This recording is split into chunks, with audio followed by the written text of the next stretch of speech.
നമസ്കാരം. ആദ്യം നോക്കാം പ്രധാന വാർത്തകൾ. ശബരിമല യുവതീ പ്രവേശം പാടില്ലെന്ന തന്ത്രി കണ്ഠര് രാജീവരൻ. ദൈവപ്രശ്നത്തിൽ തെളിഞ്ഞത് പാലിക്കണമെന്ന തന്ത്രി. സ്ത്രീ സമൂഹം വിലക്ക് അംഗീകരിക്കുമെന്ന് തന്ത്രി സുപ്രീം കോടതിയിൽ വാദങ്ങൾ എഴുതി നൽകി.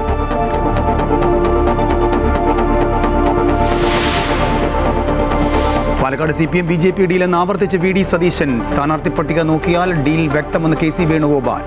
ആരോപണം തള്ളി CPM-ഉം BJP-യും. ശബരിമല സ്വർണ്ണക്കൊള്ള പ്രചരണായുധമാക്കില്ലെന്ന് പറഞ്ഞ റാന്നിയിലെ NDA സ്ഥാനാർത്ഥി തോമസ് K. സാമുവലിനെ തിരുത്തി കുമ്മനം രാജശേഖരൻ.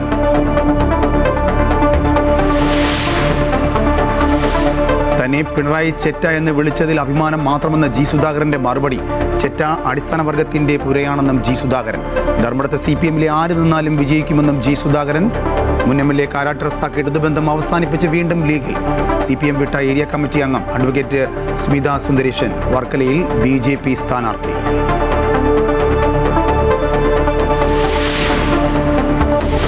ചൂടുപിടിച്ച് തെരഞ്ഞെടുപ്പ് രംഗം. പ്രചരണം സജീവമാക്കി മുന്നണികൾ. നാമനിർദ്ദേശ പത്രികാ സമർപ്പണം നാളെ അവസാനിക്കും. സൂക്ഷ്മ പരിശോധന മറ്റന്നാൾ. വോട്ടർ പട്ടികയിൽ പേര് ചേർക്കുവാനുള്ള അവസാന ദിവസവും നാളെ.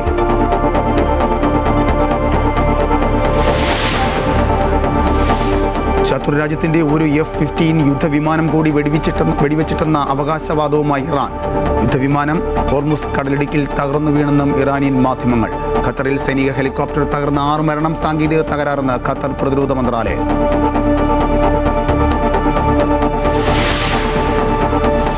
പശ്ചിമേഷ്യൻ സാഹചര്യം ചർച്ച ചെയ്യാൻ യോഗം വിളിച്ച് പ്രധാനമന്ത്രി. പെട്രോളിയം ഊർജ്ജ രംഗങ്ങളിലെ സാഹചര്യം ചർച്ച ചെയ്യും. രാജ്യത്ത് പാചകവാതക പ്രതിസന്ധി രൂക്ഷം. അമേരിക്കയിൽ നിന്ന് ഇന്ത്യയിലേക്ക് LPG എത്തിത്തുടങ്ങി.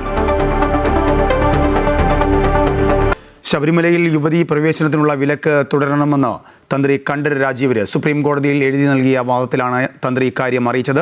ദേവപ്രശ്നത്തിൽ യുവതീ പ്രവേശന വിലക്ക് തുടരണമെന്ന് വ്യക്തമായിരുന്നു. ദൈവിക ശക്തിയിൽ നിന്നുള്ള ആധികാരിക നിർദ്ദേശമായി ഇത് അംഗീകരിക്കണമെന്നും തന്ത്രി വാദത്തിൽ പറയുന്നു. കേസിൽ കക്ഷികൾക്ക് വാദം സമർപ്പിക്കാൻ ഈ മാസം 23 വരെയാണ് സുപ്രീം കോടതി സമയം നൽകിയിരിക്കുന്നത്. യുവതീ പ്രവേശനത്തെ അനുകൂലിച്ചുകൊണ്ടുള്ള നിലപാട് തിരുത്തിക്കൊണ്ട് സംസ്ഥാന സർക്കാർ നേരത്തെ സത്യവാങ്മൂലം സമർപ്പിച്ചിരുന്നു. പാലക്കാട് CPM BJP ഡീലെന്ന് ആവർത്തിച്ച് പ്രതിപക്ഷ നേതാവ് VD സതീശൻ. 10ഓളം സീറ്റുകളിൽ ഈ ഡീൽ നടക്കുന്നുണ്ടെന്നും VD സതീശൻ പറഞ്ഞു. BJP സംസ്ഥാന അധ്യക്ഷൻ രാജീവ് ചന്ദ്രശേഖർ കച്ചവടക്കാരനെന്നും രാഷ്ട്രീയം പഠിപ്പിക്കേണ്ട എന്നും VD സതീശൻ പ്രതികരിച്ചു. KSUക്കാർ വീണ ജോർജിന്റെ കഴുത്ത് ഞെരിച്ചുവെന്ന് പറഞ്ഞ MV ഗോവിന്ദനാണ് കേരളത്തിലെ ഏറ്റവും വലിയ നുണയനെന്നും VD സതീശൻ വിമർശിച്ചു. പാലക്കാട് ഞങ്ങൾ 18,000 വോട്ടിന് ജയിച്ച സീറ്റാണ് ബൈ-ഇലക്ഷൻ. 2ാം സ്ഥാനത്ത് BJP ആയിരുന്നു. പരിതാപകരമായ 3ാം സ്ഥാനത്തായിരുന്നു. അവിടെ ഏറ്റവും ദുർബലനായ ഒരു സ്ഥാനാർത്ഥിയെ നിർത്തി UDF-ന് കിട്ടേണ്ട വോട്ട് സ്പ്ലിറ്റ് ചെയ്യിക്കാൻ വേണ്ടിയിട്ടുള്ള പരിപാടിയാണ് LDF ചെയ്യുന്നത്. അവിടെ ചെന്നാലും ഇഷ്ടമാണ്. എനിക്ക് പാലക്കാട് കൈവെള്ളയിൽ എന്ന പോലെ അറിയാവുന്ന സീറ്റാണ്. ഞാനവിടെ ഒരു മാസം നിന്ന് തെരഞ്ഞെടുപ്പ് പ്രവർത്തനം നടത്തിയ ആളാണ്. ഓരോ മണ്ഡലവും ഓരോ ബൂത്തും കൃത്യമായിട്ട് അറിയാം. മനഃപൂർവ്വമായി BJP-യെ ജയിപ്പിക്കാൻ വേണ്ടി ഫീൽഡ് ചെയ്യിപ്പിക്കുന്ന സ്ഥാനാർത്ഥി. അതിന് പകരം ഇവർ തമ്മിലൊരു കച്ചവടമുണ്ട്. അതാണ് ഞാൻ പറഞ്ഞത്. അതിന് കോൺഗ്രസിനെ നാണം കെട്ട പാർട്ടി എന്നാണ് രാജീവ് ചന്ദ്രശേഖർ വിശേഷിപ്പിച്ചത്. അത് അദ്ദേഹത്തെ പോലത്തെ ഒരാൾ പറയാൻ പാടില്ല. കാരണം കോൺഗ്രസ് ഇന്ത്യയിലെ ഏറ്റവും വലിയ പ്രതിപക്ഷ പാർട്ടിയാണ്. പാർലമെന്റിലെ ഏറ്റവും വലിയ പ്രതിപക്ഷമാണ്. രാജ്യത്തിന് സ്വാതന്ത്ര്യം നേടിത്തന്ന പാർട്ടിയാണ്. ആ ഇന്ത്യൻ നാഷണൽ കോൺഗ്രസിനെ നാണം കെട്ട പാർട്ടി എന്ന് അദ്ദേഹം പറഞ്ഞു. കാരണം അറിയില്ല, രാഷ്ട്രീയം അറിയില്ലാത്തതുകൊണ്ടാണ്. അദ്ദേഹം ബിസിനസ്സുകാരനാണ്. ആകാശത്ത് നിന്ന് നൂലി കെട്ടി കേരളത്തിൽ ഇറക്കിയതാണ് BJP. 3 പ്രാവശ്യം അദ്ദേഹം രാജ്യസഭാ അംഗമായപ്പോൾ BJP ടിക്കറ്റിലല്ല ജയിച്ചത്. എന്നെ കൊണ്ട് അതൊന്നും പറയിപ്പിക്കുന്നു. ഞാൻ സാധാരണ വ്യക്തിപരമായ ആരോപണങ്ങൾ പറയുന്ന ഒരാളല്ല. പക്ഷെ എന്റെ പ്രസ്ഥാനത്തെ നാണം കെട്ട പാർട്ടി എന്ന് ഒരു BJP-കാരെ വിശേഷിപ്പിച്ചാൽ ഞാനതിന് മറുപടി പറഞ്ഞിരിക്കും. ആകാശത്ത് നിന്ന് നൂലിൽ കെട്ടിയിറക്കിയ ബിസിനസ്സുകാരൻ ഞങ്ങളെ രാഷ്ട്രീയം പഠിപ്പിക്കണ്ട. അതാണ് എന്റെ മറുപടി. ഞങ്ങളെ രാഷ്ട്രീയം പഠിപ്പിക്കണ്ട. ഞങ്ങൾ ഈ കേരളത്തിലെ സാധാരണക്കാരായ ജനങ്ങളോടൊപ്പം പ്രവർത്തിച്ച് രാഷ്ട്രീയ പ്രവർത്തനം നടത്തുന്ന ആളുകളാണ്. ഞങ്ങളെ രാഷ്ട്രീയം പഠിപ്പിക്കേണ്ട. രാജീവ് ചന്ദ്രശേഖറിൽ നിന്ന് രാഷ്ട്രീയം പഠിക്കേണ്ട ഗതികേട് ഞങ്ങൾക്ക് ആർക്കുമില്ല, കേരളത്തിൽ ഒരാൾക്കും. ആ 10 സീറ്റുകളിൽ BJP CPM ഡീൽ ആരോപണം ആവർത്തിച്ച് AICC general secretary KC Venugopal MP. ഈ ഡീൽ തകരുമെന്നും കേരളത്തിൽ UDF അനുകൂല തരംഗമെന്നും അദ്ദേഹം പറഞ്ഞു. G. സുധാകരനെതിരായ വിമർശനം മുഖ്യമന്ത്രിയുടെ തനിനിറം വ്യക്തമാക്കുന്നതാണെന്നും KC വേണുഗോപാൽ കൂട്ടിച്ചേർത്തു. CPM BJP ചങ്ങാത്തം പുതിയ കഥയല്ല കേരളത്തിൽ. അത് PMCയിൽ നമ്മൾ കണ്ടതാണ്. പക്ഷേ ഇപ്പോൾ ഏറ്റവും രസകരമായിട്ടുള്ള കാര്യം, CPM-ന്റെ സ്ഥാനാർത്ഥി ലിസ്റ്റൊന്ന് എടുത്ത് നോക്കിയാൽ അതിലൊളിഞ്ഞിരിക്കുന്ന കാര്യം അവരുടെ അണികൾക്ക് പോലും വ്യക്തമാണ്. കേരളത്തിൽ UDF-നെ പരാജയപ്പെടുത്താൻ വേണ്ടിയിട്ടുള്ള CPM-BJP ഡീൽ വ്യക്തമായിട്ടും ചില സീറ്റുകൾ പരസ്പരം വെച്ചുമാറാനും സഹായിക്കാനും വേണ്ടിയിട്ടുള്ള കൃത്യമായ ഡീലാണ് അവർ നടത്തിയിരിക്കുന്നത് എന്നുള്ളത് വ്യക്തമാണ്. ഞാൻ ഉറപ്പിച്ചു പറയുന്നു, അവരുടെ രണ്ട് പാർട്ടികളുടെയും അണികൾ അവരിത് തള്ളിക്കളയുമെന്നുള്ള കാര്യത്തിൽ സംശയം വേണ്ട. കാരണം പാർട്ടി നേതൃത്വത്തിൻ്റെ രക്ഷകർക്ക് വേണ്ടിയിട്ട് നടത്തുന്ന ഇത്തരം ഡീലുകൾ അവരുടെ അണികൾക്ക് പോലും ഡൈജസ്റ്റ് ചെയ്യില്ല എന്നുള്ളത് വളരെ വ്യക്തമാണ്. ഇത് മുൻപും അവർ പരീക്ഷിച്ചതാണ്, നമുക്കറിയാം. അത് പക്ഷേ എക്സ്പോസ് ചെയ്യപ്പെട്ടു സ്ഥാനാർത്ഥി നിർണയത്തിലൂടെ. ആ CPM-BJP ഡീലും ഈ തെരഞ്ഞെടുപ്പിൽ UDF-ന്റെ ആത്മവിശ്വാസം വർദ്ധിച്ചിരിക്കുകയാണെന്ന് KPCC അധ്യക്ഷൻ സണ്ണി ജോസഫ്. നിരീക്ഷകർ സംസ്ഥാനത്തേക്ക് എത്തിയിട്ടുണ്ട്. പ്രശ്നങ്ങൾ ഏറ്റവും കുറഞ്ഞ തെരഞ്ഞെടുപ്പാണ് നടക്കുന്നത്. വളരെ യോജിപ്പോടെയാണ് UDF മുന്നോട്ട് പോകുന്നത്. അതേസമയം പ്രതിപക്ഷ നേതാവ് VD സതീശൻ നടത്തിയ പാലക്കാട്ടെ BJP-CPM ഡീൽ ആരോപണത്തിൽ പ്രതികരിക്കാൻ സണ്ണി ജോസഫ് തയ്യാറായില്ല. ഏറ്റവും പ്രശ്നങ്ങൾ കുറഞ്ഞ ഒരു ഇലക്ഷനാണിത്. ഏറ്റവും പ്രശ്നങ്ങൾ കുറഞ്ഞ, ചിലപ്പോൾ മാധ്യമങ്ങളുണ്ടാക്കിയ ചില വാർത്തകളല്ലാതെ വലിയ പ്രശ്നങ്ങളില്ലാത്ത ഒരു ഇലക്ഷനാണ്. വളരെ യോജിപ്പാണ്, വളരെ ശക്തമായ മുന്നേറ്റമാണ്. ഇനി എന്തെങ്കിലും മൈനർ ഇഷ്യൂസ് ബാക്കിയുണ്ടെങ്കിൽ പിൻവലിക്കുന്ന ലാസ്റ്റ് ഡേറ്റ് ഉണ്ട് 24, 26 അതുവരെ ഉണ്ട്. ആ ദിവസങ്ങൾ ഉപയോഗപ്പെടുത്തിക്കൊണ്ട് അത് പരിഹരിക്കുന്നതായിരിക്കും. ആര് ഡീലുണ്ടാക്കിയാലും UDF-ഉം ജനങ്ങളും തമ്മിലാണ് ശരിയായ ഡീൽ നടക്കുന്നതെന്ന് ഷാഫി പറമ്പിൽ MP. പാലക്കാട് മത്സരം ആര് തമ്മിലെന്ന് എല്ലാവർക്കും അറിയാം. ഇടത് സ്ഥാനാർത്ഥിയെ വ്യക്തിപരമായി ആക്ഷേപിക്കാനില്ല എന്നും ഷാഫി പറമ്പിൽ കോഴിക്കോട് പറഞ്ഞു. അത് അവിടെ എന്ത് ഡീല് ആര് തമ്മിലുണ്ടാക്കിയാലും ജനങ്ങൾ UDF-ഉമായിട്ടാണ് പാലക്കാട് ഡീല്. അത് കഴിഞ്ഞ തെരഞ്ഞെടുപ്പിലും ഞാൻ പറഞ്ഞതാണ്. ആ കഴിഞ്ഞ തെരഞ്ഞെടുപ്പിലും പറഞ്ഞത് ജനങ്ങൾ ഏറ്റെടുത്ത് നമുക്ക് എല്ലാവർക്കും അറിയാം. അപ്പോൾ പാലക്കാടിനെ സംബന്ധിച്ചിടത്തോളം ഐക്യജനാധിപത്യ മുന്നണി അവിടെ ജയിക്കണം എന്നുള്ളത് ജനങ്ങളുടെ ആഗ്രഹമാണ്. അതിനകത്ത് പിഷാരടി തന്നെ കഴിഞ്ഞ ദിവസം വ്യക്തമാക്കി. ഇപ്പം അദ്ദേഹം പറഞ്ഞു, ഞാനൊരു സിനിമാക്കാരൻ കലാകാരൻ എന്നുള്ള രീതിയിൽ ജയിച്ചു വന്നു എന്ന് കേൾക്കുന്നതിനേക്കാളും ഞാൻ കേൾക്കാൻ ആഗ്രഹിക്കുന്നത് UDF പ്രവർത്തകനായ കോൺഗ്രസ്സിന് ഒരു ഭരണ സംവിധാനങ്ങളുടെ പിന്തുണ ഇല്ലാതിരുന്ന കാലത്ത്, ജീവിക്കുന്ന മുനിസിപ്പാലിറ്റിയിലോ സംസ്ഥാനത്തോ രാജ്യത്തോ ഒന്നും ഭരണമില്ലാത്ത കാലത്ത് രാഹുൽ ഗാന്ധിയോടൊപ്പം വർഗീയതക്കും വിദ്വേഷത്തിനും ഭക്ഷണത്തിൻ്റെയും വസ്ത്രത്തിൻ്റെയും പേരിൽ നടക്കുന്ന അതിക്രമങ്ങൾക്കുമെതിരെ രാജ്യം ഒരുമിക്കാൻ നടത്തിയൊരു ക്യാമ്പയിൻ്റെ ഭാഗമായി കോൺഗ്രസിനോടൊപ്പം വന്ന ഒരാളാണ് പിഷാരടി. ആ രാഷ്ട്രീയം പറഞ്ഞ് തന്നെ വിജയിക്കണം എന്നുള്ളതാണ് അദ്ദേഹം ആഗ്രഹമോടെ പ്രകടിപ്പിച്ചത്. എന്ന് മാത്രമല്ല, അവിടെ ആരൊക്കെ തമ്മിലാണ് മത്സരം എന്നുള്ളതും എല്ലാവർക്കും അറിയാം. എന്താണെങ്കിലും അത്തരം ഡീലുകളൊന്നും അതാത് പാർട്ടികളുടെ പ്രവർത്തകർ പോലും ഏറ്റെടുക്കില്ല. ജനങ്ങളുമായിട്ടുള്ള ഡീല്. ഇടതുമുന്നണി 110 സീറ്റ് നേടുമെന്ന് CPM സംസ്ഥാന സെക്രട്ടറി MV ഗോവിന്ദൻ. 3ാം ടേമിലേക്കുള്ള യാത്രയിലാണ്. UDF-ലെ പ്രശ്നങ്ങൾ ഇപ്പോഴും പരിഹരിക്കാൻ കഴിഞ്ഞിട്ടില്ല. രാവിലെ മുതൽ രാത്രി വരെ നുണ പറയുന്ന ആളാണ് VD സതീശനെന്നും MV ഗോവിന്ദൻ പറഞ്ഞു. പാലക്കാട് CPM-BJP ഡീൽ എന്ന സതീശൻ്റെ ആരോപണം അസംബന്ധമെന്നും അദ്ദേഹം കൂട്ടിച്ചേർത്തു.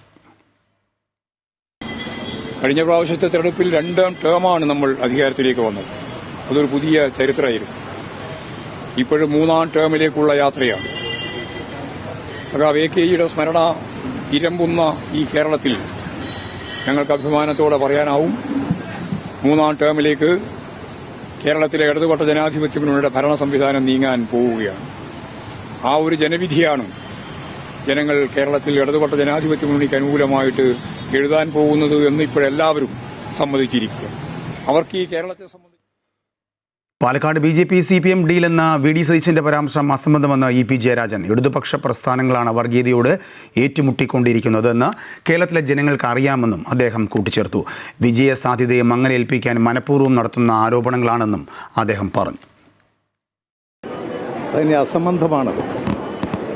കേരളത്തിലെ ജനങ്ങൾക്കറിയാം, ഇടതുപക്ഷ പ്രസ്ഥാനങ്ങളാണ് വർഗീയ ശക്തികളുമായി ഏറ്റുമുട്ടിക്കൊണ്ടിരിക്കുന്നത്. കേരളത്തിൻ്റെ ചരിത്രത്തിൽ വർഗീയ ഫാസിസ്റ്റ് ശക്തികളെ പരാജയപ്പെടുത്താൻ, മതന്യൂനപക്ഷങ്ങളെയും പിന്നോക്ക വിഭാഗങ്ങളെയും സംരക്ഷിക്കാൻ, മതേതരത്വം കാത്തു സൂക്ഷിക്കാൻ എല്ലാ കാലത്തും പോരാടിക്കൊണ്ടിരിക്കുന്ന പ്രസ്ഥാനം കമ്മ്യൂണിസ്റ്റ് പ്രസ്ഥാനമാണ്, ഇടതുപക്ഷ പ്രസ്ഥാനങ്ങളാണ്. അത്തരമൊരു പ്രസ്ഥാനത്തിൻ്റെ വളർച്ചയെയും അഭിവൃദ്ധിയെയും വിജയസാധ്യതയെയും മങ്ങലേൽപ്പിക്കാൻ ആസൂത്രിതമായി നടത്തിക്കൊണ്ടിരിക്കുന്ന ഒരു പ്രചരണം മാത്രമാണ്. തെരഞ്ഞെടുപ്പ് പ്രചരണം ചൂടുപിടിക്കുന്നതിനിടെ ശബരിമല സ്വർണ്ണക്കൊള്ള പ്രചരണ ആയുധമാക്കുന്നതിൽ രണ്ട് അഭിപ്രായവുമായി പത്തനംതിട്ടയിലെ NDA സ്ഥാനാർത്ഥികൾ. ശബരിമല സ്വർണ്ണക്കൊള്ള തെരഞ്ഞെടുപ്പ് വിഷയമാക്കില്ല എന്ന റാന്നിയിലെ സ്ഥാനാർത്ഥി തോമസ് കെ സാമുവൽ വ്യക്തമാക്കിയപ്പോൾ അത് സജീവ ചർച്ചയാണെന്ന് ആറന്മുളയിലെ BJP സ്ഥാനാർത്ഥി കുമ്മനം രാജശേഖരൻ വ്യക്തമാക്കി. പ്രസ്താവന തിരുത്തിയ അദ്ദേഹം ഇക്കാര്യം തോമസ് കെ സാമുവലിനോട് നേരിട്ട് സംസാരിച്ചെന്നും വ്യക്തമാക്കി. ശബരിമല സ്വർണ്ണക്കൊള്ള കേസ് തെരഞ്ഞെടുപ്പ് പ്രചാരണത്തിൽ ഉന്നയിക്കില്ലെന്നും ആരെയും കരിവാരിത്തേക്കാൻ താൽപ്പര്യമില്ലെന്നുമാണ് ശബരിമല ഉൾപ്പെടുന്ന റാന്നി മണ്ഡലത്തിലെ NDA സഖ്യകക്ഷിയായ 2020 സ്ഥാനാർത്ഥി തോമസ് കെ സാമുവലിന്റെ പക്ഷം. റാന്നിയിലെ വികസന മുരടിപ്പായിരിക്കും പ്രധാന പ്രചരണായുധമെന്നും ജനങ്ങളെ നേരിട്ട് ബാധിക്കുന്ന പ്രശ്നങ്ങളിലാകും താൻ ശ്രദ്ധ കേന്ദ്രീകരിക്കുകയെന്നും അദ്ദേഹം വ്യക്തമാക്കുന്നു. എന്നാൽ തൊട്ടടുത്ത മണ്ഡലമായ ആറന്മുളയിൽ മുതിർന്ന നേതാവ് കുമ്മനം രാജശേഖരൻ തോമസ് കെ സാമുവലിന്റെ പ്രസ്താവനയെ തള്ളി. ശബരിമല സ്വർണ്ണക്കൊള്ള ഒരു സജീവ തെരഞ്ഞെടുപ്പ് വിഷയമാണെന്ന് അദ്ദേഹം തിരുത്തി. ഇക്കാര്യം സ്ഥാനാർത്ഥിയെ നേരിട്ട് വിളിച്ച് ബോധ്യപ്പെടുത്തിയതായും അറിയിച്ചു. തുടക്കം മുതൽ തന്നെ ശബരിമല സ്വർണ്ണക്കൊള്ള വിഷയം രാഷ്ട്രീയമായി സജീവമാക്കി നിർത്താനാണ് BJP നീക്കം. ഈ വിഷയം വോട്ടായി മാറുമെന്ന് നേതൃത്വം കണക്കുകൂട്ടുമ്പോഴാണ് അത് വേണ്ടെന്ന് വെച്ചുള്ള റാന്നിയിലെ സ്ഥാനാർത്ഥിയുടെ നിലപാട് ചർച്ചയാകുന്നത്. എന്തായാലും വിഷയം സമവായത്തിലെത്തുമെന്ന പ്രതീക്ഷയിലാണ് NDA ക്യാമ്പ്. അമൃത ന്യൂസ്, പത്തനംതിട്ട. മുഖ്യമന്ത്രിയുടെ ചെറ്റത്തരം പരാമർശത്തിന് മറുപടിയുമായി G. സുധാകരൻ ചെറ്റ എന്ന് വിളിച്ചതിൽ താൻ അഭിമാനം കൊള്ളുന്നുവെന്ന് സുധാകരൻ പറഞ്ഞു. ചെറ്റപ്പുരകളുടെ പ്രതീകമാണ് ചെറ്റ. ചെറ്റ എന്നാൽ അടിസ്ഥാന വർഗത്തിൻ്റെ പുരയാണ്. ആ ചെറ്റപ്പുരയെ ആക്ഷേപിക്കുകയാണ് എന്നെ ചെറ്റ എന്ന് വിളിച്ചത് വഴി. മുഖ്യമന്ത്രിക്ക് മലയാള ഭാഷയുടെ അർത്ഥഭേദങ്ങൾ അറിയില്ല എന്നും സുധാകരൻ പറഞ്ഞു. മുഖ്യമന്ത്രിയുടെ ഞാൻ പറയുന്നില്ല, ആദരണീയനായ അദ്ദേഹത്തെ ഞാനൊന്നും പറയുന്നില്ല എന്ന് നിങ്ങളുടെ കൂട്ടത്തിൽ ചിലർക്ക് പരാതി. ഞാനൊന്നും പറയുന്നില്ല. അതെൻ്റെ ഗുരുത്വമാണ്, എൻ്റെ ഗുരുത്വം. വിമർശിക്കും, പക്ഷേ ഞാൻ ചീത്ത പറയുന്നില്ല. അദ്ദേഹത്തിൻ്റെ ചെറ്റയെന്നല്ല, ഇനി വറ്റ മത്സ്യമെന്ന് വിളിച്ചാലും ഞാൻ ചീത്ത പറയുന്നില്ല. ഞങ്ങളുടെ നാട്ടിൽ ഓണാട്ടുകാർ ഇവിടെയും കാണും ചെറ്റപ്പുര എന്നൊരു പ്രയോഗം. ചെറ്റപ്പുര, ചെറ്റക്കുടിൽ. പാവപ്പെട്ടവൻ്റെ വീടാണത്. ആ ചെറ്റക്കുടിലാണ് ചാത്തൻ. കുമാരനാശാന്റെ ചാത്തനില്ലേ? എന്താ നമ്മുടെ ഇതിലെ അല്ല, ചാത്തൻ ഏത് കവിതയിലാണ്? ചാത്തൻ്റെ പുരയെപ്പറ്റി അദ്ദേഹം പറയുന്നുണ്ട്. ചെറ്റപ്പുര പാവപ്പെട്ടവൻ്റെ അടിസ്ഥാന വർഗത്തിൻ്റെ പെരയാണത്. ആ ചെറ്റപ്പുരയെ ആക്ഷേപിക്കുകയാണ് എന്നെ ചെറ്റ എന്ന് വിളിച്ച വഴി. ഞാനും സാധാരണക്കാരനാണ്. ഞാനൊരു 10-12 വയസ്സ് വരെ ഓലമേഞ്ഞ മൺകട്ട കൊണ്ട് ഭിത്തി ഉണ്ടാക്കിയ എൻ്റെ അമ്മ ചാണകം ചേർത്ത് മെഴുകുന്ന അവിടെ തന്നെ ആകെ 2 മുറിയൊന്നുമില്ല. ഞങ്ങൾ അവിടെയാണ് കഴിഞ്ഞത്. പിന്നാണ് അനുജനൊരു ഭയങ്കര നല്ല ജോലിയെല്ലാം കിട്ടിയപ്പോഴാണ് ഒരു സാമാന്യം ചെറിയൊരു വീട് വെച്ചത്. മനസ്സിലായി. ഇപ്പം ഞങ്ങൾ 20 സെൻറ്റ് സ്ഥലം ആ വീടുകൾ വിലയ്ക്ക് വാങ്ങിച്ചതാണ്. മറ്റേ വീട് പോയതുകൊണ്ട് ഞങ്ങൾ വെച്ചതൊന്നും. അപ്പോൾ ചെറ്റായെന്ന് വിളിച്ചതിൽ ഞാൻ അഭിമാനം കൊള്ളുന്നു. കാരണം ഈ നാട്ടിലെ പാവപ്പെട്ടവൻ്റെ ചെറ്റപ്പുരകളുടെ പ്രതീകമാണ് ചെറ്റ എന്ന് പറയുന്നത്. എന്നാൽ ദീപോട ചെറ്റ എന്നുള്ളത് മാത്രമല്ല അർത്ഥം. അദ്ദേഹത്തിന് മലയാള ഭാഷയുടെ അർത്ഥഭേദങ്ങൾ അറിയില്ല. നിഘണ്ടു വായിച്ചിട്ടില്ല. അദ്ദേഹത്തിൻ്റെ നിഘണ്ടുവിൽ ഇതിൽ മോശപ്പെട്ട ഒരു വാക്കില്ലെന്നാണ് പറയുന്നത്. എത്ര നിഘണ്ടു താങ്കൾ വായിച്ചു? ഞാൻ ഈ ലോകത്തുള്ള എല്ലാ ഇംഗ്ലീഷ് നിഘണ്ടുവും വായിച്ചിട്ടുണ്ട്. മൊത്തം അമേരിക്കൻ നിഘണ്ടു. ഇടതുബന്ധം അവസാനിപ്പിച്ച് മുൻ MLA കാരാട്ട് റസാഖ് മുസ്ലിം ലീഗിലേക്ക് തിരിച്ചെത്തി. പാണക്കാടെത്തി ലീഗ് അംഗത്വം സ്വീകരിച്ചു. CPM-ൽ നേരിട്ടത് വലിയ അവഗണനയാണെന്നും തറവാട്ടിലേക്ക് തിരിച്ചു വന്നുവെന്നും കാരാട്ട് റസാഖ് പ്രതികരിച്ചു. 2016 മുസ്ലിം ലീഗുമായി ഇടഞ്ഞ കാരാട്ട് റസാഖ് ഇടതുപക്ഷത്ത് എത്തുന്നത്. തുടർന്ന് കൊടുവള്ളിയിൽ ഇടത് സ്വതന്ത്രനായി മത്സരിച്ച് വിജയിച്ചു. എന്നാൽ കഴിഞ്ഞ 1.5 വർഷത്തോളമായി CPM പ്രാദേശിക നേതാക്കളുമായി ഇടഞ്ഞു നിൽക്കുകയായിരുന്നു കാരാട്ട് റസാഖ്. CPM ലീഗിന്റെ പ്രാദേശിക നേതാക്കളുമായി കൂട്ടുചേർന്ന് കൊടുവള്ളിയിൽ വികസനം തടസ്സപ്പെടുത്തുകയായിരുന്നുവെന്ന് അദ്ദേഹം ആരോപിച്ചു. PV അൻവർ ഇടതുബന്ധം അവസാനിപ്പിച്ച സമയത്ത് കാരാട്ട് റസാഖ് മുന്നണി വിടുമെന്ന് അഭ്യൂഹമുണ്ടായിരുന്നു. എന്നാൽ അന്ന് അത് തള്ളിക്കളഞ്ഞ കാരാട്ട് റസാഖ് നിയമസഭാ തെരഞ്ഞെടുപ്പ് അടുത്തതോടെ മാതൃസംഘടനയിലേക്ക് തിരിച്ചു വരികയായിരുന്നു. തറവാട്ടിലേക്ക് തിരിച്ചു വന്ന് മാതൃസംഘടനയിൽ പ്രവർത്തിക്കുക എന്നുള്ളത് മാത്രമാണ്. ചേർത്ത് പിടിക്കുന്നതിൽ പരാജയമാണ്. MLA ആക്കിയതിന് ശേഷം പിന്നീട് ആളുകൾ ഉണ്ടായിരുന്നല്ലോ, അതാണ് വഞ്ചന. ഉപാധികളില്ലാതെയാണ് റസാഖിന്റെ മടങ്ങിവരവ് എന്ന് പാണക്കാട് സാദിഖലി ശിഹാബ് തങ്ങൾ പ്രതികരിച്ചു. വളരെ സന്തോഷപൂർവ്വം അദ്ദേഹത്തിന് ഇപ്പോൾ നമ്മൾ മെമ്പർഷിപ്പ് കൊടുത്തു. ഒരു ഉപാധികളുമില്ലാതെയാണ് അദ്ദേഹം വന്നിട്ടുള്ളത്. അതേസമയം UDF ട്രെൻഡാണ് തെളിയിക്കുന്നത് എന്ന് PK കുഞ്ഞാലിക്കുട്ടി പ്രതികരിച്ചു. ഇപ്പോൾ ട്രെൻഡ് UDFന് അനുകൂലമാണ് എന്നാണ് ഇത് കാണിക്കുന്നത്. കാരാട്ട് റസാഖിന്റെ തിരിച്ചുവരവ് കൊടുവള്ളിയിൽ മാത്രമല്ല മറ്റു മണ്ഡലങ്ങളിലും പ്രതിഫലനമുണ്ടാക്കുമെന്ന് സ്ഥാനാർത്ഥി PK ഫിറോസ് പറഞ്ഞു. ഇത് മറ്റുള്ള ആളുകളെ പോലും സ്വാധീനിക്കും എന്നാണ് ഞങ്ങൾ വിശ്വസിക്കുന്നത്. വരും ദിവസങ്ങളിൽ കൂടുതൽ ആളുകൾ മാതൃസംഘടനയിലേക്ക് തിരിച്ചു വരാൻ ഇത് സഹായകരമാകും എന്നാണ് ഞങ്ങൾ വിശ്വസിക്കുന്നത്. നിയമസഭാ തെരഞ്ഞെടുപ്പിൽ ഇടതുമുന്നണിക്ക് അനുകൂലമായി വലിയ വിസ്മയം ഉണ്ടാകുമെന്നായിരുന്നു നേതൃത്വം അവകാശപ്പെട്ടിരുന്നത്. എന്നാൽ തെരഞ്ഞെടുപ്പിന് ദിവസങ്ങൾ മാത്രം ബാക്കി നിൽക്കെ പാർട്ടി വിട്ട് നേതാക്കൾ തിരിച്ചു വരുന്നത് മലബാറിൽ ലീഗിന് വലിയ ഊർജം നൽകും. Amrita news, Malappuram. Marxist party Varkala block member advocate Smitha Sundaresan BJPയിൽ ചേർന്നു. ബ്ലോക്ക് മെമ്പർ സ്ഥാനം രാജിവെച്ചതിന് ശേഷമാണ് BJPയിൽ അംഗത്വം സ്വീകരിച്ചത്. BJP സംസ്ഥാന അധ്യക്ഷൻ രാജീവ് ചന്ദ്രശേഖർ സ്മിത സുന്ദരേശനെ ഷവളണിച്ച് പാർട്ടിയിലേക്ക് സ്വീകരിച്ചു. CPM എന്ന പാർട്ടി നേരിടുന്ന മൂല്യച്യുതിയാണ് BJPയിലേക്ക് വരാൻ കാരണമെന്നും മോദിയുടെ വികസന പ്രവർത്തനങ്ങളിൽ താൽപ്പര്യം തോന്നിയിട്ടുണ്ടെന്നും സ്മിത പറഞ്ഞു. വർക്കല മണ്ഡലത്തിൽ NDAയുടെ സ്ഥാനാർത്ഥിയായി സ്മിത സുന്ദരേശൻ മത്സരിക്കും. BDJSൽ നിന്നും സീറ്റ് BJP ഏറ്റെടുത്തു. പാർട്ടിക്ക് ഏറെ വളർച്ചയുള്ള വർക്കല സീറ്റ് BDJSന് നൽകിയതിൽ പ്രാദേശിക BJPയിൽ വ്യാപക പ്രതിഷേധമുയർന്നിരുന്നു. ഇതിലൊക്കെ ഉപരിയായിട്ട് നമ്മുടെ പ്രധാനമന്ത്രി മോദിജി നമ്മുടെ നാടിന് നൽകിക്കൊണ്ടിരിക്കുന്ന ഈ ഒരു സമാനതകളില്ലാത്ത വികസന പ്രവർത്തനങ്ങളിൽ ഒരു താല്പര്യം തോന്നിയിട്ടും കൂടി തന്നെയാണ്. തീർച്ചയായിട്ടും ഇനി ഇത്തരത്തിലുള്ള വികസനത്തിന് മാത്രമേ നമ്മുടെ കേരളത്തെ മുന്നോട്ട് കൊണ്ടുപോകാനായിട്ട് കഴിയുകയുള്ളൂ. അതുമാത്രവുമല്ല, CPM എന്ന് പറയുന്ന പാർട്ടിയിലെ സ്വജനപക്ഷപാതം അല്ലെങ്കിൽ വ്യക്തി താല്പര്യം, സ്വാർത്ഥ താല്പര്യം ഒക്കെ മുൻനിർത്തിയിട്ടുള്ള പ്രവർത്തനങ്ങളാണ് ഇപ്പോൾ നിലവിൽ നടന്നുകൊണ്ടിരിക്കുന്നത്. അവരവർക്ക് താല്പര്യമുള്ള വ്യക്തികൾ വരുമ്പോൾ കമ്മ്യൂണിസ്റ്റ് ആശയങ്ങളെ അല്ലെങ്കിൽ സംഘടനാ നിയമങ്ങളെ കാറ്റിൽ പറത്തിക്കൊണ്ടുള്ള ഒരു പോക്കാണ് ഇപ്പോൾ പോയിക്കൊണ്ടിരിക്കുന്നത്. അപ്പോൾ അതൊക്കെ കൊണ്ടാണ് ഇത്തരത്തിലൊരു തീരുമാനമെടുക്കുന്നതിന് എന്നെ പ്രേരിപ്പിച്ചത്. എൻ്റെ ഒരു കുടുംബ പശ്ചാത്തലത്തെക്കുറിച്ച് സുരേഷ് ഏട്ടൻ പറഞ്ഞു കഴിഞ്ഞു. എൻ്റെ അച്ഛൻ വർക്കലയിലെ അല്ലെങ്കിൽ തിരുവനന്തപുരം ജില്ലയിലെ തന്നെ CPMൻ്റെ ഒരു വലിയ നേതാവായിരുന്നു. ഞാനിപ്പോൾ നിലവിൽ CPMൻ്റെ പ്രതിനിധിയായിട്ട് വർക്കല ബ്ലോക്ക് പഞ്ചായത്തിലെ ഒറ്റൂർ ഡിവിഷൻ്റെ പ്രതിനിധിയായിരുന്നു. ഞാനിപ്പോൾ അത് രാജിവെച്ചിട്ടുണ്ട്. തുടർന്ന് നമ്മുടെ ഭാരതീയ ജനതാ പാർട്ടിയിൽ പ്രവർത്തിക്കണമെന്നാണ് എൻ്റെ ആഗ്രഹം. ഒരു സുപ്രഭാതത്തിൽ മണ്ഡലം പ്രസിഡന്റ് സ്ഥാനത്ത് നിന്നും തന്നെ ആസൂത്രിതമായി നീക്കം ചെയ്യുകയായിരുന്നുവെന്ന് മങ്കടയിലെ ലീഗ് വിമത സ്ഥാനാർത്ഥി കുന്നത്ത് മുഹമ്മദ്. മഞ്ഞളാംകുഴി അലി തുടർച്ചയായി മത്സരിക്കുന്നതിനെതിരെ പാർട്ടിയിൽ പ്രതിഷേധം ഉയർന്ന സാഹചര്യത്തിൽ മണ്ഡലം പ്രസിഡന്റായ തനിക്ക് സീറ്റ് നൽകുമോ എന്ന് കരുതിയാണ് ആസൂത്രിതമായി തന്നെ ചുമതലകളിൽ നിന്നും നീക്കം ചെയ്തതെന്നും മങ്കടയിൽ ഇടതുപക്ഷം പിന്തുണച്ചാൽ സ്വീകരിക്കുമെന്നും അദ്ദേഹം വ്യക്തമാക്കി. വിവാദ പരാമർശം നടത്തിയ ഭാരതീയ ജനതാ പാർട്ടിയുടെ സംസ്ഥാന വൈസ് പ്രസിഡന്റും നിയുക്ത ഗുരുവായൂർ നിയോജക മണ്ഡലം സ്ഥാനാർത്ഥിയുമായ അഡ്വക്കേറ്റ് B ഗോപാലകൃഷ്ണനെതിരെയുള്ള പരാതിയുടെ അടിസ്ഥാനത്തിൽ തൃശൂർ ജില്ലാ കളക്ടർ നടപടിയെടുത്തു. മുഖ്യ തെരഞ്ഞെടുപ്പ് ഓഫീസർ ഡോക്ടർ രത്തൻ U ഖേൽക്കറുടെ നിർദ്ദേശപ്രകാരം കേരള നിയമസഭാ പൊതു തെരഞ്ഞെടുപ്പ് 2026 പെരുമാറ്റച്ചട്ടപ്രകാരമാണ് നടപടി. കൂടുതൽ വിശദാംശങ്ങളുമായി ആതിര ചേരുന്നുണ്ട്. ആതിര, ഈ പരാതിക്ക് അടിസ്ഥാനം എന്താണ്, എന്തൊക്കെയാണ് ഇതേക്കുറിച്ചുള്ള റിപ്പോർട്ടുകൾ? രാജേഷ്, നിലവിൽ ഏതായാലും ഈ ഹിന്ദു MLA പരാമർശത്തിലാണ് BJPയുടെ ഗുരുവായൂരിലെ BJPയുടെ സ്ഥാനാർത്ഥിയായിട്ടുള്ള B ഗോപാലകൃഷ്ണനെതിരെ ഇപ്പോൾ പോലീസ് കേസെടുത്തിരിക്കുന്നു എന്നുള്ളതാണ് ഏറ്റവും പുതിയ വിവരം. ഗുരുവായൂർ പോലീസ് FIR ആയിട്ട് നിലവിൽ കേസെടുത്തിട്ടുണ്ട്. ഈ തെരഞ്ഞെടുപ്പ് അടുത്തിരിക്കുന്ന സാഹചര്യത്തിൽ ഈ തെരഞ്ഞെടുപ്പ് പെരുമാറ്റ ചട്ടപ്രകാരമാണ് ഇത്തരത്തിൽ ഈ ചട്ടപ്രകാരമുള്ള ചില വസ്തുതകൾ അല്ലെങ്കിൽ ഈ പെരുമാറ്റച്ചട്ടത്തിലെ വ്യവസ്ഥകൾ പ്രകാരവുമാണ് ഈ പരാതിയിൽ നിലവിൽ ഏതായാലും കേസെടുത്തിരിക്കുന്നത്. ഇത്തരത്തിൽ ഈ വിവാദ പരാമർശം നടത്തിയതിനെ തുടർന്ന് CPMഉം അതുപോലെ തന്നെ KSU പ്രവർത്തകർ ഉൾപ്പെടെ നേരത്തെ തന്നെ ഈ തെരഞ്ഞെടുപ്പ് കമ്മീഷന് പരാതി നൽകിയിരുന്നു. ഇതിൽ തെരഞ്ഞെടുപ്പ് കമ്മീഷണർ റിപ്പോർട്ട് ഉൾപ്പെടെ തേടിയിരിക്കുന്ന ഒരു സാഹചര്യമാണ്.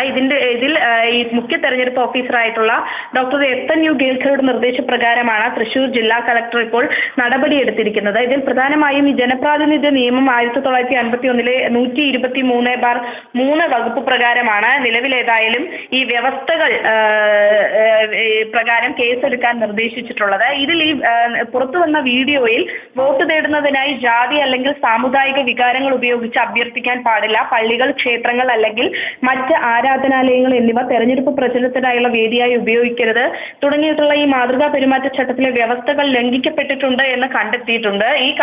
ഈ കണ്ടെത്തിയതിനെ തുടർന്നാണ് നിലവിൽ ഏതായാലും പോലീസ് കേസെടുത്തിരിക്കുന്നത്. ഈ BJP സ്ഥാനാർത്ഥി കൂടിയാണ് B. ഗോപാലകൃഷ്ണൻ എന്നുള്ളതാണ്. പക്ഷേ ഈ കേസെടുത്തിരിക്കുന്ന ഒരു സാഹചര്യത്തിൽ മത്സരിക്കുന്നതിന് നിലവിൽ ഏതായാലും തടസ്സങ്ങളില്ല എന്നുള്ളതാണ് അറിയാൻ സാധിക്കുന്നത്. ആതിരയാണ് വിശദാംശങ്ങൾ നൽകിയത്.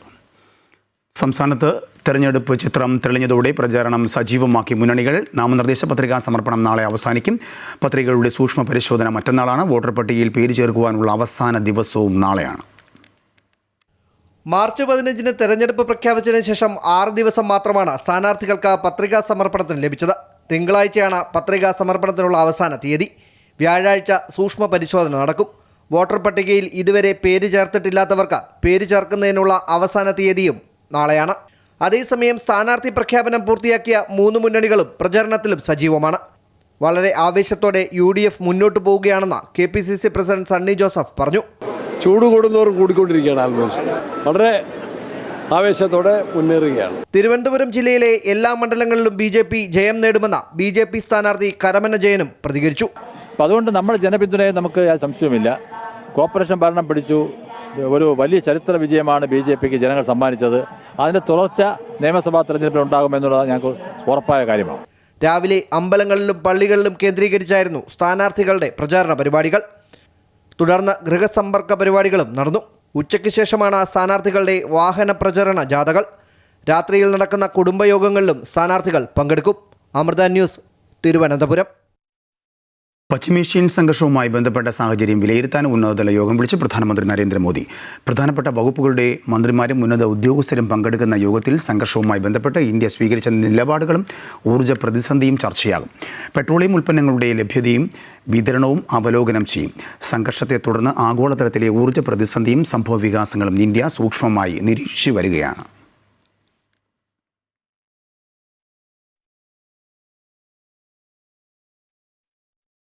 അതേസമയം സംഘർഷം തുടരുന്നതിനിടയിൽ ശത്രുരാജ്യത്തെ ഒരു F-15 യുദ്ധവിമാനം വെടിവച്ചിട്ടതായി ഇറാൻ.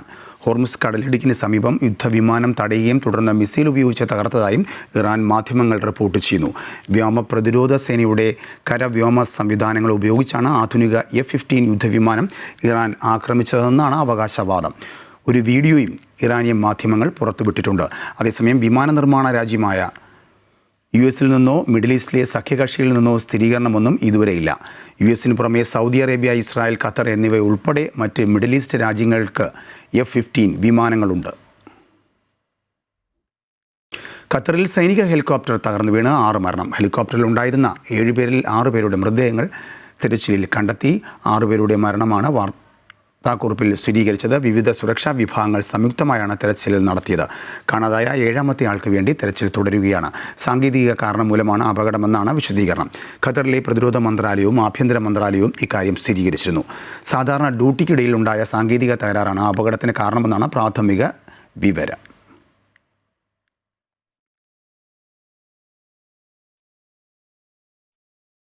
രാജ്യത്ത് പാചകവാതക ക്ഷാമം നേരിടുന്നതിന് LPGയുമായി കൂറ്റൻ ചരക്ക് കപ്പൽ പിക്സസ് പൈനിയർ മംഗലാപുരം തുറമുഖത്തെത്തി. പശ്ചിമേഷ്യൻ യുദ്ധം തുടരുന്ന സാഹചര്യത്തെ തുടർന്നുണ്ടായ ആശങ്കകൾക്കിടയിലാണ് കപ്പൽ എത്തിയത്. അമേരിക്കയിലെ ടെക്സസിൽ നിന്നാണ് LPGയുമായി കൂറ്റൻ ചരക്ക് കപ്പൽ പിക്സസ് പൈനിയർ മംഗലാപുരം തുറമുഖത്ത് എത്തിയത്. പശ്ചിമേഷ്യൻ യുദ്ധ സാഹചര്യത്തിൽ രാജ്യം പാചകവാതകക്ഷാമം നേരിടുന്ന ഘട്ടത്തിൽ പിക്സസ് പൈനിയർ എത്തിയത് ഏറെ ആശ്വാസകരമായി. 47,236 മെട്രിക് ടൺ LPGയുമായി ചരക്ക് കപ്പൽ രാവിലെ 6 മണിയോടെയാണ് മംഗലാപുരം തുറമുഖത്ത് എത്തിയത്. മുൻഗണനാ വിഭാഗങ്ങൾക്കായി സംസ്ഥാനങ്ങൾക്കുള്ള വാണിജ്യ LPG വിഹിതം കേന്ദ്ര സർക്കാർ 20% കൂടി വർദ്ധിപ്പിച്ചിരുന്നു. ഇതോടെ ആകെ വിഹിതം 50% ഉയർന്നു. അമേരിക്കൻ കപ്പലിനും മുൻപായി റഷ്യൻ എണ്ണയുമായി അക്വാ ടൈറ്റൻ എന്ന കപ്പലും മംഗലാപുരത്ത് എത്തി. കപ്പലിന്റെ വലിപ്പക്കൂടുതൽ കാരണം അത് തുറമുഖത്ത് അടുപ്പിക്കാനായില്ല. തുറമുഖത്ത് നിന്നും 18 നോട്ടിക്കൽ മൈൽ അകലെയാണ് കപ്പൽ നങ്കൂരമിട്ടിരിക്കുന്നത്. സിംഗിൾ പോയിന്റ് മോറിംഗ് സംവിധാനം വഴി പൈപ്പ് ലൈനിലൂടെ എണ്ണ Mangalore refinery and petrochemical ലിമിറ്റഡിൽ എത്തിക്കും. News desk, Amrita news. മേഘാലയയിലെ ഗാരോ കുന്നുകളിലെ തദ്ദേശീയരായ ഗോത്രവിഭാഗങ്ങൾക്ക് നേരെ നടക്കുന്ന അക്രമങ്ങൾക്കെതിരെ ഡൽഹിയിൽ പ്രതിഷേധം. ബംഗ്ലാദേശിൽ നിന്നുള്ള അനധികൃത കുടിയേറ്റക്കാർ തദ്ദേശീയരായ ജനതയ്ക്ക് നേരെ ആക്രമണങ്ങൾ അഴിച്ചുവിടുകയാണെന്നും ആക്രമികൾക്കെതിരെ കർശന നടപടി സ്വീകരിക്കണമെന്നും ജന്തർ മന്ദിറിൽ നടത്തിയ ധർണയിൽ ആവശ്യപ്പെട്ടു. വിവിധ ഗോത്രവിഭാഗ സംഘടനകളുടെ കൂട്ടായ്മയാണ് പ്രതിഷേധം സംഘടിപ്പിച്ചത്. SIR നടപ്പാക്കണമെന്നും പ്രധാനമന്ത്രിയും കേന്ദ്ര ആഭ്യന്തരമന്ത്രിയും വിഷയത്തിൽ അടിയന്തരമായി ഇടപെട്ട് നീതി ഉറപ്പാക്കണമെന്നും പ്രതിഷേധക്കാർ ആവശ്യപ്പെട്ടു. ചരിത്രം കുറിച്ച് പ്രധാനമന്ത്രി നരേന്ദ്രമോദി ഇന്ത്യയിൽ ഏറ്റവും കൂടുതൽ കാലം ഭരണത്തലവനായിരുന്ന വ്യക്തി എന്ന ചരിത്ര നേട്ടമാണ് നരേന്ദ്രമോദി സ്വന്തമാക്കിയത്. മുൻ സിക്കിം മുഖ്യമന്ത്രി പവൻകുമാർ ചാലിങ്ങിൻ്റെ റെക്കോർഡ് മറികടന്ന് 8931 ദിവസങ്ങൾ ഭരണത്തലവൻ എന്ന നിലയിൽ നരേന്ദ്രമോദി പൂർത്തിയാക്കി. രാജ്യത്ത് തെരഞ്ഞെടുക്കപ്പെട്ട സർക്കാരിന്റെ തലവനായി ഏറ്റവും കൂടുതൽ കാലം സേവനമനുഷ്ഠിച്ച നേതാവെന്ന ചരിത്ര നേട്ടമാണ് പ്രധാനമന്ത്രി നരേന്ദ്രമോദി സ്വന്തമാക്കിയത്. ഗുജറാത്ത് മുഖ്യമന്ത്രി, പിന്നീട് രാജ്യത്തിന്റെ പ്രധാനമന്ത്രി എന്ന നിലയ്ക്കും ഭരണത്തലവനായി 8931 ദിവസം പൂർത്തിയാക്കിയാണ് മോദി ഈ റെക്കോർഡ് സ്വന്തമാക്കിയത്. സിക്കിം മുൻ മുഖ്യമന്ത്രി പവൻകുമാർ ചാലിങ്ങിന്റെ റെക്കോർഡ് പ്രധാനമന്ത്രി മറികടന്നു. 8930 ദിവസമാണ് ചാലിങ് മുഖ്യമന്ത്രി പദത്തിലിരുന്നത്. 2001 ഒക്ടോബർ 7 നരേന്ദ്രമോദി ആദ്യമായി ഗുജറാത്ത് മുഖ്യമന്ത്രിയായി ചുമതലയേറ്റത്.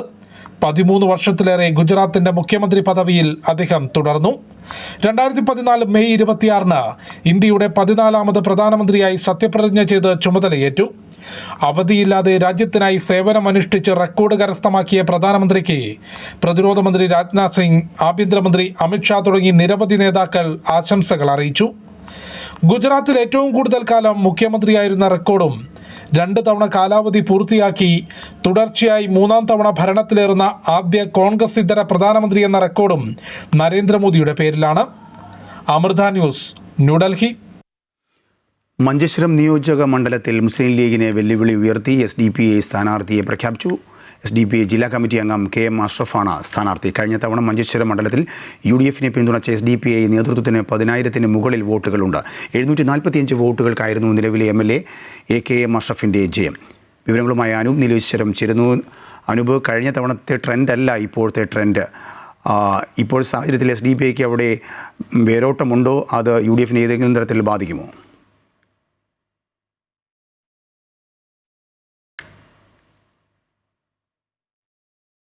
നിർണായകമായ ഒരു തെരഞ്ഞെടുപ്പ് വാർത്തയാണ് SDPI മഞ്ചേശ്വരത്ത് കളത്തിലിറങ്ങി എന്നത്. മണിക്കൂറുകൾക്ക് മുൻപാണ് SDPI നേതൃത്വം സ്ഥാനാർത്ഥിയെ പ്രഖ്യാപിച്ചത്. SDPIയുടെ ജില്ലാ കമ്മിറ്റി അംഗം അഷ്റഫ് ബഡാജയാണ് അവിടെ സ്ഥാനാർത്ഥി. അഷ്റഫ് ബഡാജെ എന്ന് പറയുമ്പോൾ അദ്ദേഹത്തിന്റെ ഇനീഷ്യൽ KM അഷ്റഫ് എന്നാണ്. അതായത് നിലവിലെ MLA വീണ്ടും UDFിലെ മുസ്ലിം ലീഗിലെ AKM അഷ്റഫ് മത്സരിക്കുമ്പോൾ ആ AKM അഷ്റഫിനെ മുട്ടുകുത്തിക്കുവാൻ KM അഷ്റഫ് രംഗപ്രവേശം ചെയ്തിരിക്കുകയാണ്. എടുത്തു പറയേണ്ട കാര്യം, കഴിഞ്ഞ 5 വർഷം മുമ്പ് നടന്ന നിയമസഭാ തെരഞ്ഞെടുപ്പിൽ AKM അഷ്റഫിന് SDPI മണ്ഡലത്തിൽ പിന്തുണ കൊടുത്തു. ആ പിന്തുണയോടുകൂടിയാണ് അദ്ദേഹം കഷ്ടിച്ച് 745 വോട്ടിന്റെ ഭൂരിപക്ഷത്തിന് അന്ന് മത്സരിച്ച BJPയിലെ നിലവിൽ ഇപ്പോൾ മത്സര രംഗത്തുള്ള K സുരേന്ദ്രൻ, മുൻ അധ്യക്ഷൻ K സുരേന്ദ്രനെ പരാജയപ്പെടുത്തിയത്. കേവലം 745 വോട്ടുകൾക്ക് K സുരേന്ദ്രൻ പരാജയപ്പെട്ടു എന്ന് പറയുമ്പോൾ അന്ന് SDPIയുടെ പിന്തുണയുണ്ട്. 10,000-ൽ പരം വോട്ടുകൾ SDPIക്ക് മണ്ഡലത്തിൽ ഉണ്ട് എന്നതാണ് കാര്യങ്ങളെ ഗൗരവതരമാക്കുന്നത്. മഞ്ചേശ്വരം ഗ്രാമപഞ്ചായത്തിൽ 2 വാർഡുകളിൽ SDPIക്ക് മെമ്പർമാരുണ്ട്. കൂടാതെ കഴിഞ്ഞ തദ്ദേശ തിരഞ്ഞെടുപ്പിൽ മഞ്ചേശ്വരം കൂടാതെ കുമ്പള, പൈവളികെ, വോർക്കാടി തുടങ്ങിയ മംഗൽപാടി തുടങ്ങിയ പഞ്ചായത്തുകളിലെല്ലാം തന്നെ SDPI സ്ഥാനാർത്ഥികളെ നിർത്തി മത്സരിപ്പിച്ചു. വളരെ കുറച്ച് വോട്ടുകൾക്ക് അവർ ലീഗിനോടും അതുപോലെ തന്നെ CPMനോടുമൊക്കെ പരാജയപ്പെടുന്ന അവസ്ഥയാണ് ഉണ്ടായത്. എന്തായാലും MLAയോട്, നിലവിലെ MLA AKM അഷ്റഫിനോടുള്ള കടുത്ത വിയോജിപ്പ്, വികസന പ്രശ്നങ്ങൾ ഇതൊക്കെ ചൂണ്ടിക്കാട്ടി ഇവിടെ SDPI നേതൃത്വം രംഗപ്രവേശം ചെയ്തത് BJPയുടെ വിജയത്തിന് വഴിയൊരുക്കുമെന്നതിലേക്ക് കാര്യങ്ങൾ നീങ്ങുകയാണ്. വലിയ സാധ്യതയാണ് ഇത്തവണ മഞ്ചേശ്വരത്ത് BJP സ്ഥാനാർത്ഥി K സുരേന്ദ്രനുള്ളത്. കാരണം 745 വോട്ടുകൾക്ക് അദ്ദേഹം കഴിഞ്ഞ തവണ പരാജയപ്പെട്ടു. അതിനു മുൻപ് 89 വോട്ടുകൾക്ക് അദ്ദേഹം പരാജയപ്പെട്ടു. വളരെ കുറഞ്ഞ വോട്ടുകൾക്ക് പരാജയപ്പെട്ട സ്ഥാനാർത്ഥിയായി മാറിയിരുന്നു. ഇതിനെല്ലാം മറികടക്കാൻ വേണ്ടി കഴിയും വിധത്തിലുള്ള ഒരു രാഷ്ട്രീയ അന്തരീക്ഷമാണ് ഇപ്പോൾ SDPI നേതൃത്വം ഇവിടെ മണ്ഡലത്തിൽ സ്ഥാനാർത്ഥിയെ പ്രഖ്യാപിച്ചതോടുകൂടി ഉണ്ടായത്. ഈ മണ്ഡലത്തിലെ വോട്ടിംഗ് ശതമാനം പരിശോധിച്ച് നോക്കുമ്പോൾ 38% വോട്ടുകൾ ഈ കഴിഞ്ഞ തെരഞ്ഞെടുപ്പിൽ UDFന് ലഭിച്ചു. അതേസമയം 37.8% വോട്ട് 37.8% വോട്ട് BJP NDA സഖ്യത്തിനും അവിടെ ലഭിച്ചിട്ടുണ്ട്. 3ാം സ്ഥാനത്ത് നിൽക്കുന്ന CPMന് 23% വോട്ടുകൾ മാത്രമാണുള്ളത്. ഇനി എന്തെങ്കിലും നടക്കണമെങ്കിൽ, UDF സ്ഥാനാർത്ഥി വിജയിക്കണമെങ്കിൽ അവിടെ മുൻകാലങ്ങളിലെല്ലാം പറഞ്ഞു കേൾക്കുന്നത് പോലെ CPMൽ നിന്നുള്ള ഒരു ക്രോസ് വോട്ടിംഗ് UDF നേരെ ഉണ്ടായാൽ മാത്രമേ അവിടെ UDF വിജയം സാധ്യമാകൂ എന്ന നിലയിലേക്കാണ് കാര്യങ്ങൾ പോകുന്നത്. 745 വോട്ടിന് കഴിഞ്ഞ തവണ SDPI പിന്തുണയിൽ വിജയിച്ച ആൾക്ക് ഇത്തവണ ആ സ്ഥാനാർത്ഥിക്ക് നിലവിലെ MLAക്ക് ഇത്തവണ SDPIയുടെ പിന്തുണയില്ലെന്ന വലിയ വാർത്തയാണ് രാജേഷ് പുറത്തു വരുന്നത്. അനൂപാണ് വിശദാംശങ്ങൾ നൽകിയത്. CPM വർക്കല നേതൃത്വം ചെയ്തുകൊണ്ടിരിക്കുന്നത് വ്യക്തി താൽപര്യത്തിൽ അധിഷ്ഠിതമായ ചില പ്രവർത്തനങ്ങളാണെന്ന് CPMൽ നിന്നും BJPയിലേക്ക് എത്തിയ സ്മിത സുന്ദരേശൻ. നീതിയും ന്യായവും ഒന്നുമില്ലാത്ത തരത്തിലുള്ള പോക്കാണ് നടക്കുന്നത്. ഇനി അങ്ങോട്ടുള്ള കാലത്ത് പുരോഗതി ഉണ്ടാകുക BJPക്കെന്നും സ്മിത സുന്ദരേശൻ അമൃത വാർത്തകളോട് പറഞ്ഞു. CPMന്റെ വർക്കല ബ്ലോക്ക് പഞ്ചായത്ത് അംഗമായ സ്മിത സുന്ദരേശൻ ഇന്ന് BJPയിൽ അംഗത്വം എടുത്തിരിക്കുകയാണ്. അപ്പോൾ ഇന്ന് വലിയ രീതിയിലുള്ള ഒരു വർഷങ്ങളായിട്ടുള്ള പാർട്ടി പ്രവർത്തകയാണ്. അപ്പോൾ അതിൽ നിന്നും ഇന്ന് CPM വിട്ട് BJPയിലേക്ക് വന്നിരിക്കുകയാണ്. എന്തുകൊണ്ടാണ്? തീർച്ചയായിട്ടും ഞാൻ പറഞ്ഞതുപോലെ മറ്റ് ചാനലുകാരോടെല്ലാം പറഞ്ഞതുപോലെ തന്നെയാണ് CPM ഇന്ന് നേരിട്ടുകൊണ്ടിരിക്കുന്ന ആ ഒരു മൂല്യച്യുതി അത് തന്നെയാണ്. അതിലുപരിയായിട്ട് വർക്കല നേതൃത്വം ചെയ്തുകൊണ്ടിരിക്കുന്ന ആ ഒരു എന്താ പറയണ്ടേ വ്യക്തി താല്പര്യത്തിൽ അധിഷ്ഠിതമായിട്ടുള്ള ചില പ്രവർത്തനങ്ങൾ തീർച്ചയായിട്ടും അവിടെ ചില വ്യക്തികളെ കേന്ദ്രീകരിച്ചിട്ടാണ് അവർ തീരുമാനങ്ങൾ കൈക്കൊള്ളുന്നു. അതിൽ ന്യായവും നീതിയും ഒന്നുമില്ലാത്ത ഒരു തരത്തിലുള്ള പോക്കാണ് ഇപ്പോൾ പോയിക്കൊണ്ടിരിക്കുന്നത്. അപ്പോൾ അതിൽ എനിക്ക് ശക്തമായ വിയോജിപ്പ്, അത് പെട്ടെന്നുണ്ടായതല്ല, കുറച്ച് നാളുകളായിട്ട് ഉണ്ടായിട്ടുള്ളതാണ്. ഞാനത് പല അവസരങ്ങളിലും എൻ്റെ ആ വിയോജിപ്പ് ഞാൻ എൻ്റെ ഘടകത്തിൽ പറഞ്ഞിട്ടുള്ളതാണ്. പക്ഷേ ഒരിടത്തുനിന്നും ന്യായമായ രീതിയിലുള്ള ഒരു പരിഹാരം ഉണ്ടായിട്ടില്ല. അപ്പോൾ എനിക്കതിൽ തുടർന്നു പോകുന്നതിന് കുറച്ച് മാനസികമായിട്ടുള്ള കുറച്ച് വൈഷമ്യമുണ്ട്. പാർട്ടിയിൽ പരാതി പറഞ്ഞിരുന്നു എന്ന് പറഞ്ഞു. അപ്പോൾ അവിടെ നിന്ന് ലഭിച്ചിട്ടുള്ള മറുപടി എന്തായിരുന്നു? ഇല്ല, ഞാൻ ഇപ്പോൾ കുറച്ച് അതായത് ഒരു 2 വർഷത്തോളമായി ഞാൻ ഒരു കാര്യത്തിനും പരാതിയൊന്നും ഉന്നയിക്കാറില്ല. പക്ഷേ എൻ്റെ പാർട്ടി ഘടകത്തിൽ ഞാൻ എൻ്റെ അഭിപ്രായം, അത് എൻ്റെ നിലപാട് വ്യക്തമായിട്ട് ഞാൻ പറയുമായിരുന്നു.